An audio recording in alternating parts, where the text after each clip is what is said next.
उसने कहा था। खंड 2।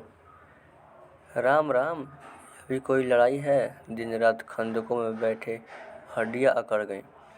लुधियाने से 10 गुना जाड़ा और मेह और बर्फ ऊपर से। पिंडलियों तक कीचड़ में धंसे हुए हैं। गनीमत कहीं दिखता नहीं।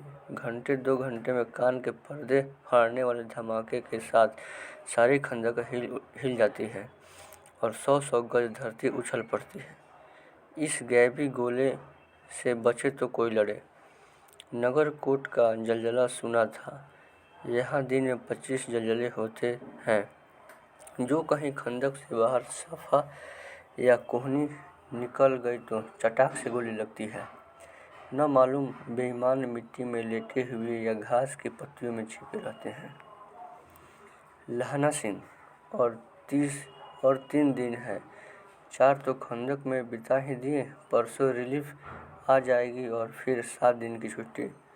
अपने हाथों झटका करेंगे और पेट भर खाकर सो रहेंगे। उसी फिरंगी मेम के बाग में मखमल की सी हरी घास है। फल और दूध की वर्षा कर देती है। लाख कहते हैं, दाम नहीं लेती। कहती है, तुम राजा हो, मेरे मुल्क को बचाने आए हो।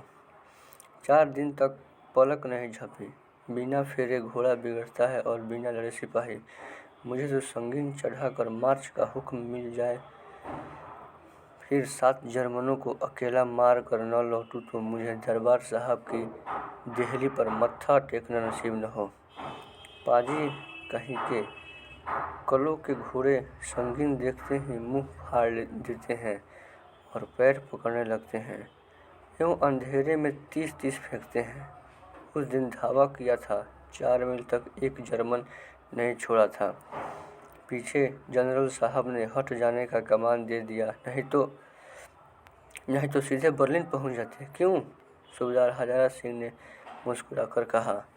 लड़ाई के मामले जमादार या नायक के चलाए नहीं चलते। बड़े अफसर दूर की सोचते हैं। 300 मील का सामना है, एक तरफ बढ़ गए तो क्या होगा?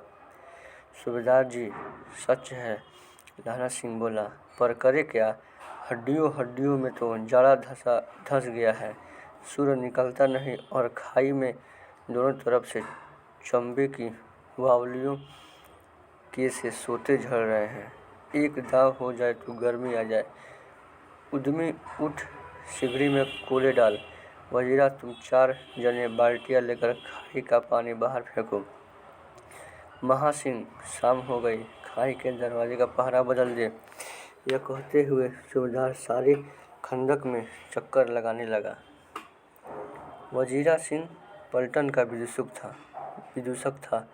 बाल्टी में गंदला पानी लेकर खाई के बाहर फेंकता हुआ बोला, मैं पाधा बन गया हूँ, करो जर्मनी के बादशाह का तर्पण।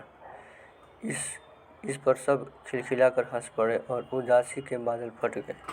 लहना सिंह ने दूसरी बाल्टी भर उसके हाथ में देकर कहा, अपनी बाड़ी के खरबूजों में पानी दो।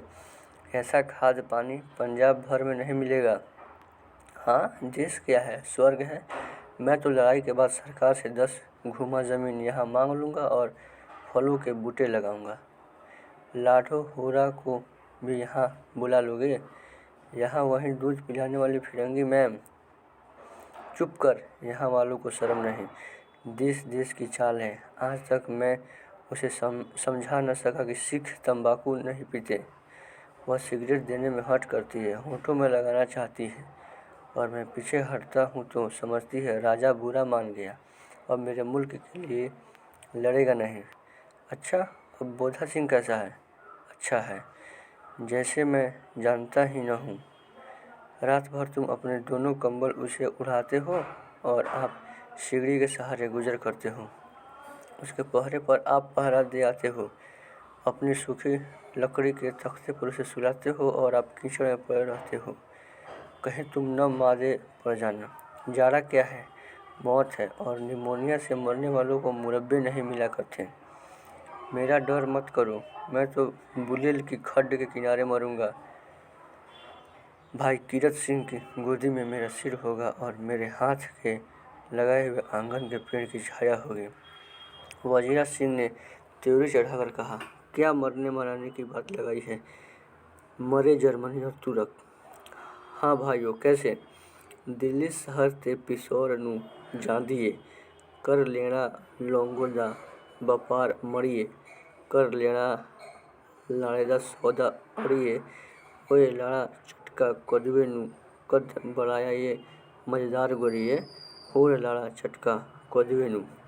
कौन जानता था कि दाढ़ियों वाले घरबारी सिख ऐसे लुच्छों के गीत गाएंगे, पर सारी खंडक इस गीत से गूंज उठी और सिपाही फिर ताजा हो गए, मानो 4 दिन से सोते और मौज ही करते रहे हो।